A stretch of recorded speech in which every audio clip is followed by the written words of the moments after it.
Utkal Baptist मंडली सम्मिलनी कार्यालय वृत्तिगत परामर्श शिविर अनुष्ठित। गजपति जिला सदर महकुमा पारलाखेमुंडी ठारे उत्कल बाप्टिस्ट मंडली सम्मिलनी कार्यालय वृत्तिगत परामर्श शिविर अनुष्ठित हो जायछि। उत्कल बाप्टिस्ट मंडली सम्मिलनी यूबीसीए और जिला कर्म नियुक्ति विभाग मिलित सहयोगरे ए शिविर अनुष्ठित हो जायछि। गजपति जिला संख्यालघु दलित ख्रीष्टान संप्रदायर प्राय 150 रु ऊर्ध्व छात्र छात्री ए शिविर में जोगदे ए सुजोगर सदुपयोग करथिले।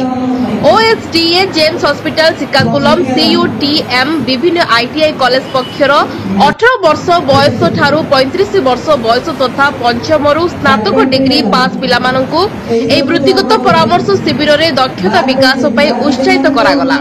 उत्कल बाप्टिस्ट मंडली सम्मिलनी यूबीसीए पक्षरु समस्तक पाई मध्याह्न भोजन व्यवस्था करा जायतिला। आसंता 29 अगस्त 2024 तारिख गुरुवार दिन बड़पदा शताब्दी बाप्टिस्ट मंडली रे आउ एक शिविर आयोजन हेबाकु थिबा उत्कल बाप्टिस्ट मंडली सम्मिलनी यूबीसीए साधारण संपादक तथा सेरंग बाप्टिस्ट मंडली पालक रेवरेंड सबुलन पाणी सूचना प्रदान करिसेंती।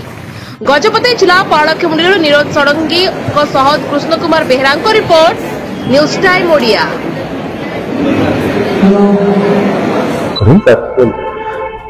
उत्कल बापी चर्च एसोसिएशन जनरल सेक्रेटरी मैं कथा कहे आज आम उत्कल बापी चर्च एसोसिएशन जहाँकि 130 टा चर्च मध्य आज प्राय 70 चर्च मध्य आमर ओडिशा गवर्नमेंट बुक माइनॉरिटी निमंते पिलामानकर जो माने बेकार पाठ पढ़ी +2 +3 पाठ पढ़ी बेकार अच्छा से रोजगार क्षमता पाई आम सम्मेलन पक्षर चिंता करी आमर माइनॉरिटी पक्षर बहुत योजना प्लान करी गजपति ओडिशा पक्षर एम्प्लॉयमेंट एक्सचेंज ऑफिसर आउ जी आम आज योगदान करते एपरी अनेक संस्था मान योगदान करते जिपरि बेकार होता पिला माने युवक युवती माने किसी काम पाइबे आउ से भविष्य मंगल हम एपाई आम बहुत योजना कलु आ कार्य भी सफल हो पारिछि।